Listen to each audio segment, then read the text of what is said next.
네, 회의를 속개합니다. 추미애 당대표 발언 있겠습니다. 박근혜, 황교안 두 분은 탄핵 이후에도 자성은커녕 목불인견의 행태로 국민 여러분의 짜증을 유발하고 있습니다. 박 전 대통령은 불복 선언도 모자라서 삼성동 십상시를 내세워 구태정치의 상징인 사저 정치를 시작했습니다. 사저 주변에서는 광장을 선동과 폭력으로 물들였던 친박 세력들이 초등학생들의 등하굣길을 위협하며 불법 집회를 하고 있고 경찰은 이를 수수방관하고 있습니다. 또 어제 국무회의에서 황교안 대행은 아무런 이유도 없이 설명도 없이 대선 일자를 공고하지 않았습니다. 특검 때도 절차에 불과한 승인권을 남용하더니 이번에는 대선 일자 공고 권한을 담보로 자신의 대선 출마를 저울질하고 있는 모양입니다. 대통령 탄핵으로 가뜩이나 마음이 무거운 국민은 아랑곳하지 않고 오로지 자신의 정치적 생계를 위해 법위에 군림하는 행태는 즉각 중단되어야 할 것입니다. 박근혜 전 대통령과 청와대가 주도한 국정농단의 주요 증거들이 최장 30년간 봉인돼 위기에 처해 있습니다. 청와대가 특검의 압수수색을 거부하고 버틸 이유가 대통령 기록물법 악용을 염두에 둔 것이라면 용서할 수가 없는 것입니다. 정부가 황교안 대행에게 지정권한이 있다고 유권 해석을 내렸지만 이는 본인의 직무 기록을 본인이 지정하는 법의 원칙과 취지에 어긋나는 것입니다. 다만 황 대행은 자신의 대통령 권한 대행의 기록물에 대해서만 지정 권한이 있다는 것이 법 취지에 부합하는 해석일 것입니다. 황 대행이 지정 권한이 없음에도 기록물 지정을 단독으로 강행할 시에는 이는 공인을 빙자한 증거인멸에 해당된다 할 것이며 응분의 책임을 져야 할 것입니다. 또한 관련 법에는 기록물은 엄연히 국가의 소유로 명시되어 있음에도 청와대 기록물의 무단 파기와 폐기가 진행되고 있다는 증언이 나오고 있습니다. 사실이라면 기록물 파기를 즉각 중단해야 할 것입니다. 기록물의 무단 파기 손상 등은 10년 이하의 징역에 해당하는 중형으로 처벌받을 수 있다는 점을 분명히 경고합니다. 황 대행은 대통령 파면 시 지정 권한에 대한 입법 공백을 시급히 마련하고 그렇지 못할 경우 국회와 협의에 나서야 할 것입니다. 아울러 검찰은 신속한 청와대 압수수색으로 국정농단의 증거인멸을 막고 그 실체를 밝히는데 서둘러 주셔야 할 것입니다. 최근 사법개혁을 둘러싸고 대법원에서 매우 유감스러운 일이 벌어지고 있습니다. 사법개혁은 상권분립 원칙에 따라 사법부 내부로부터의 자성과 혁신을 바탕으로 이루어질 때 그 의미가 크다 할 것입니다. 그런 점에서 법원의 한 연구 모임에서 전국의 법관을 대상으로 사법개혁 공론화 조사를 실시한 것은 사법개혁 독립성 측면에서 높게 평가되어야 할 것입니다. 그런데 대법원이 법원 행정처를 중심으로 사문화된 내규를 적용해서 연구 모임의 활동을 방해하고 해당 법관에 대한 일방적인 인사 발령으로 사법개혁의 물꼬를 막으려는 행태가 드러나는 것입니다. 대법원장이 무소불위 인사권으로 재판의 독립성이 위협받는다면 사법부의 권료화를 초래하게 될 것이고 그 결과 사법부의 독립성 훼손과 국민의 공평하게 재판을 받을 권리 침해로 이어질 것입니다. 대법원은 이번 사태를 일으킨 부당한 지시나 조치가 없었는지 합리적 방안으로 진상조사위를 꾸려 철저히 밝혀내야 할 것입니다. 그것이 검찰개혁과 더불어 법원개혁을 바라는 국민들의 요구에 부합하는 일일 것입니다. 말씀을 마칩니다. 고맙습니다. 예, 수고하셨습니다. 이어서 오상원 원내대표 발언 있겠습니다.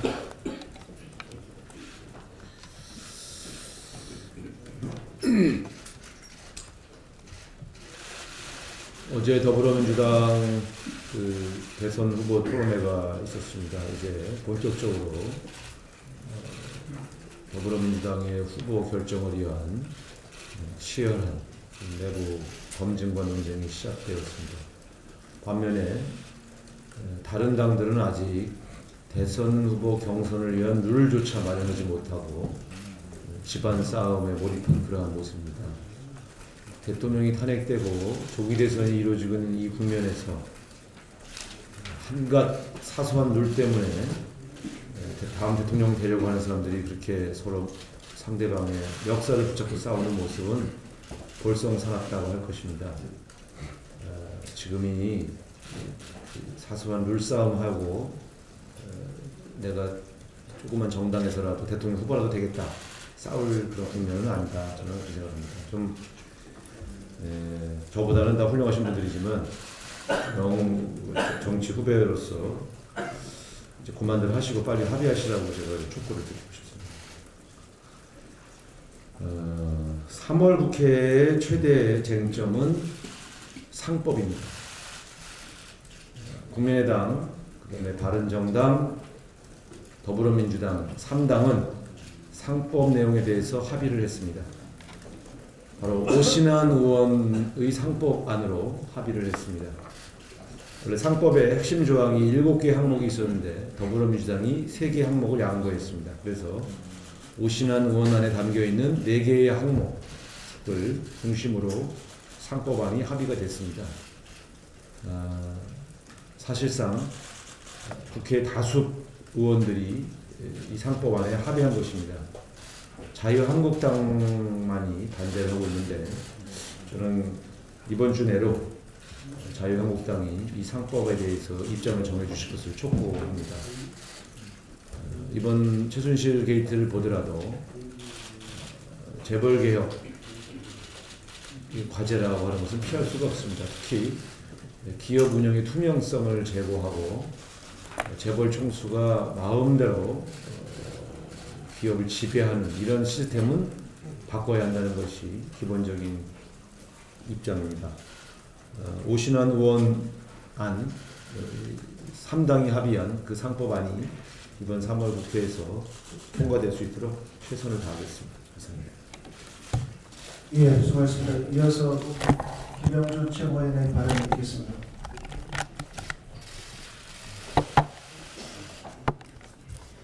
제가 지난해 박근혜 전 대통령 탄핵 소추안 발의가 논의될 즈음에 이 자리에서 골박이라는 단어를 사용한 적이 있습니다.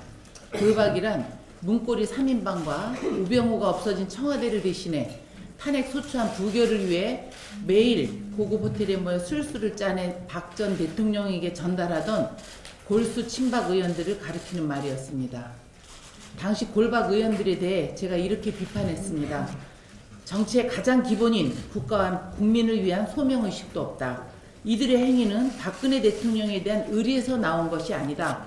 국민을 배신하고 의리를 핑계로 오직 자기만 살면 된다는 천박한 생존 본능만 있을 뿐이다. 그래서 골박은 오직 패족을 모면하기 위한 모사 집단이다. 대통령이 탄핵된 이후 소멸할 것으로 기대했던 골박들이 탄핵 뒤에 오히려 더 활개치고 있습니다.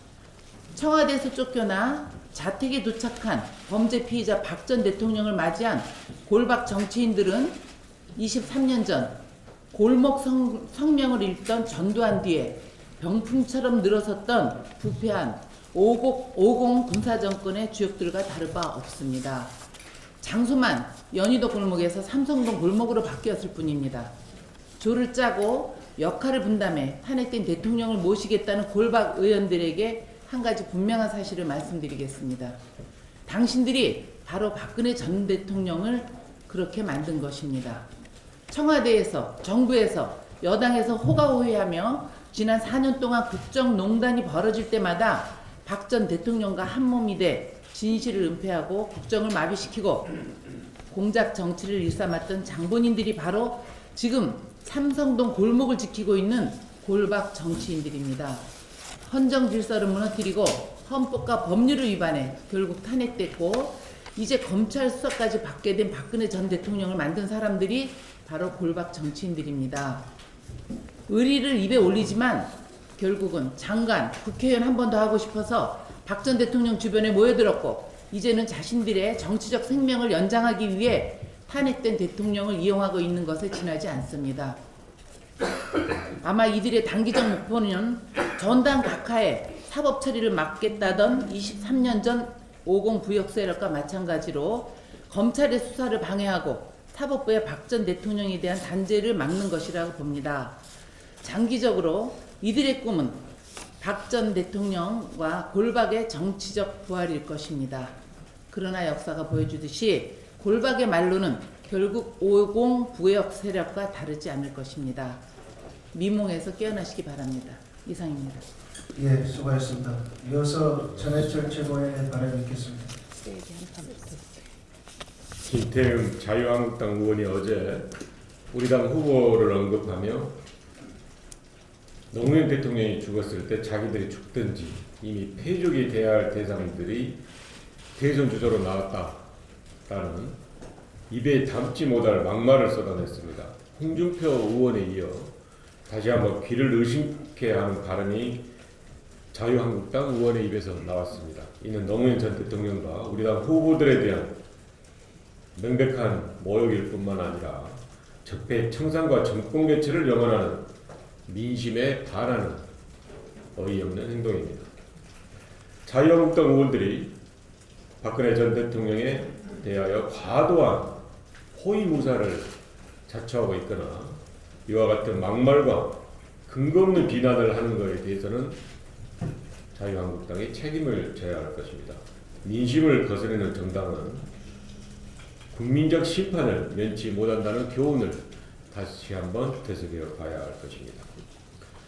지난 14일 국가기록원 대통령 기록관이 박근혜 전 대통령의 기록물을 이관하는 작업에 착수했습니다. 이번 기록물 이관의 근거는 대통령 기록물법인데 이 법을 만든 취지는 과거 정권들이 재임 중에 치부를 감추기 위해 기록을 폐기해온 오래된 관행을 청산하고 대통령 재임 중의 모든 활동을 투명한 역사로 남기기 위함입니다. 이번 이관의 대상이 되는 기록물 중 상당수는 대한민국을 뒤흔든 최순실 국정농단의 증거자료이자 박 전 대통령 검찰 수사의 대상이라는 점에서 어느 때보다도 철저하고 가감없는 기록물 관리가 요구됩니다. 그런데 최근 청와대는 청와대 공식 SNS 계정을 모두 삭제함으로써 대통령 기록법으로서 청산하고자 했던 부습을 반복하려 하고 있고 청와대가 박 전 대통령 재임 당시 NSC 회의자료나 국정원, 경찰의 정보보고 등 주요 문서를 대통령 기록물에 포함시키지 않고 임의로 폐기해왔다는 의혹까지 제기되어 있는 상태입니다. 이에 더해 최장 30년 동안 공개가 금지되는 기록물 지정 권한을 황교안 권한대행이 행사할 것이 알려지면서 기록물 지정에 대해서도 많은 국민들이 심각한 우려를 표하고 있습니다. 아시다시피 황 권한대행은 특검의 압수수색에도 청와대 빗장을 걸어 잠그고 국민의 압도적 지지를 받은 특검 연장 요구를 거부한 장본인입니다. 황 권한대행이 박 전 대통령의 범행과 연관된 자료들을 무차별적으로 지정하여 봉인해버릴 경우 그간의 수많은 국정농단, 세월호 7시간의 행적은 밝혀질 수 없을 것입니다. 대통령이 아닌 권한대행이 대통령이 생산한 기록물에 대하여 지정권을 행사할 수 있는지 여부에 대해서도 논란이 있는 만큼 황 권한대행은 임의적인 지정권 행사를 유보하고 지정권 행사 전에 반드시 충분한 의견 수렴 절차를 거쳐야 할 것입니다. 검찰도 신속하게 청와대에 대한 압수수색을 진행해 기록물 폐기와 증거 인멸을 막아야 합니다. 이상입니다. 예, 수고하셨습니다. 이어서 임대영 최고위원 발언 있겠습니다. 대한민국은 민주공화국이다. 모든 권력은 국민으로부터 나온다. 한마음으로 민주주의와 공정한 세상을 바라며 촛불을 밝힌 주권자인 시민 명예혁명의 노래였습니다. 대통령 파면, 이라는 현재의 판결은 새로운 시대의 서막입니다. 다음 정부를 담당해야 할 우리는 권력, 재벌, 검찰, 관료, 부패 결합의 구조적 적폐 청산과 노동의 가치가 자본의 가치보다 존중되며 생명권으로 보장받는 공정한 시대를 만들어야 합니다. 나아가 민주당은 대한민국은 타국의 부당한 간섭에 거부하는 주권국가임을 행위로 밝히는 자주 외교적 태도를 가져야 합니다. 항대행의 졸속 사드 대책에 할 말을 잃었습니다. 최근 북핵, 미사일, 그리고 사드 문제로 위기와 혼돈에 쌓인 한반도 정세는 우리 민족의 안위에 상관없이 미중 G2의 분쟁의 장으로 전개되어 전쟁 발발의 위험마저 야기되고 있습니다. 최근 문재인 후보께서 북한 주민에 대한 인권 유린, 김정남 암살 사건에 드러난 포악하고 무자비한 행태에 대해서는 결코 인정할 수 없다고 밝히면서도 북핵 문제 해결을 위해서 북한을 압박하고 제재를 하든 또는 대화를 하든 그 상대의 실체로서 김정은을 인정하지 않을 수 없다. 즉 북핵 폐기 논의를 위해서라면 김정은과도 정상회담을 할 수 있다고 밝혔습니다. 무엇이 잘못되었다고 보수 정당과 언론은 그토록 비난합니까? 북핵 폐기가 동북아 전체의 긴장 완화와 한반도의 평화를 구축하는 시금석인데 무엇이 문제란 말입니까? 그들에게 묻고 싶습니다. 북핵 폐기와 미사일에 대한 군축 없이 미국과 중국, 한국과 북한의 군비 경쟁으로 조성될 공포의 균형으로 동북아시아 힘의 균형이 유지된다고 생각하십니까? 평화가 보장된다고 생각하십니까?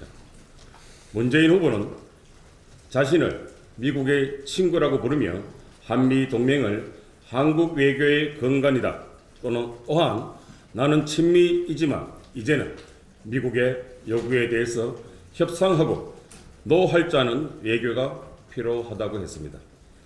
대통령 탄핵 정국으로 리더십이 무너진 상황에서 자기 정부와 논의하자는 진정을 묵살한 채 그리고 중국에게 이해를 구하려는 외교적 노력도 생략한 채 도둑처럼 사드 배치를 서두른 태도, 전략적 동맹국인 한국의 주권을 무시하는 태도에 노라고 당당히 말하여야 합니다. 나아가 중국에도 노할 수 있는 정부여야 합니다. 사드 문제로 중국의 보복 조치가 강력합니다.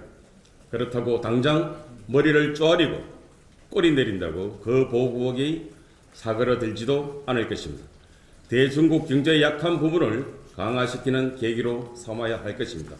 이 시점에서 중국에게 굴복한다면 앞으로 한국 외교 주권은 없는 것입니다. 미국에게 사드 배치에 대한 명분을 제공한 것은 북핵과 미사일입니다. 중국에게 미군의 사드 문제는 양국 간의 해결책을 마련하라고 요구해야 할 것입니다. 중국에게 동맹국인 북한을 관리하지 못한 책임을 추궁해야 합니다.